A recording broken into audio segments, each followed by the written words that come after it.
Le mercredi 12 mars, les ministres de la Défense du Royaume-Uni, de la France, de l'Allemagne, de l'Italie et de la Pologne se sont réunis à Paris pour une réunion cruciale, marquant un engagement commun en faveur du renforcement de la défense européenne et des garanties de sécurité pour l'Ukraine. La rencontre, qui s'est tenue à l'historique hôpital militaire du Val-de-Grâce, a été particulièrement significative car les ministres ont discuté de mesures concrètes pour renforcer les capacités de défense à travers l'Europe, alors que les tensions avec la Russie continuent de façonner la dynamique de la sécurité mondiale. Le ministre ukrainien de la Défense, Rustem Umerov, a été invité à participer à la première partie de la réunion, qui s'est concentrée sur l'aide supplémentaire à apporter à l'Ukraine. Ce moment souligne l'importance croissante du soutien européen à l'Ukraine dans sa lutte contre l'agression russe.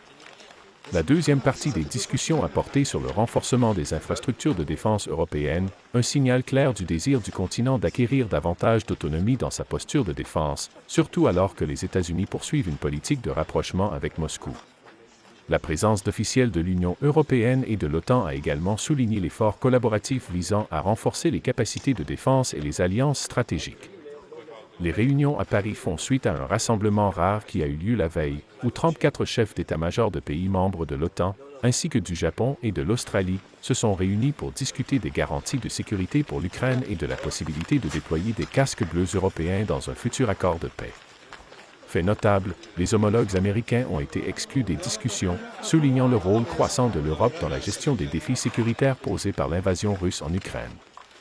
Cette série de discussions de haut niveau marque un tournant vers une stratégie de défense européenne plus proactive et unifiée, alors que les nations du continent prennent conscience de la nécessité de protéger leurs intérêts sécuritaires dans un paysage géopolitique en rapide évolution.